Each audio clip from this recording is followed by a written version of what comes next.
Les rires, c'est une des choses qui est la plus efficace contre la barbarie du régime totalitaire. L'écriture, les chansons qui ont fleuri, toutes les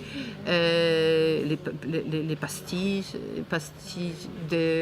du texte, tous les côtés drôles qui permettaient qu'on respirait. Et les Polonais ont organisé ce qu'on appelait les universités volantes. Pourquoi volant? Parce qu'on volait d'une cave au grenier, d'un grenier à un autre endroit où ils étaient donnés les cours. C'était pareil pendant la guerre. D'ailleurs, Jean-Paul II et Karol Wojtyła, c'est comme ça qu'il a étudié la philosophie et la théologie, qui étaient interdits pendant la guerre. À l'exemple de Jdanov, en Union soviétique, on a imposé certains canons de peinture, d'écriture aussi. Mais il y en avait beaucoup qui écrivaient ce qu'on appelait pour le tiroir, en espérant qu'un jour où il sera publié à l'étranger ou pour qu'un jour il y aura un dégel.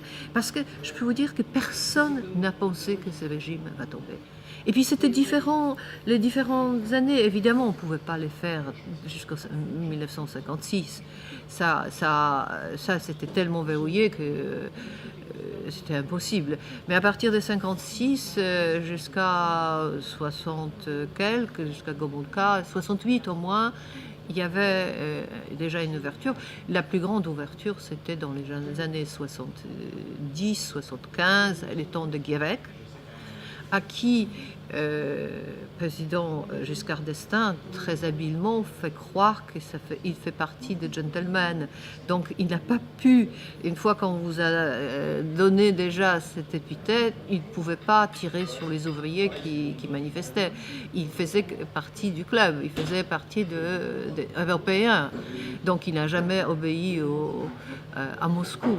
Donc, sous son régime, c'était déjà une certaine liberté.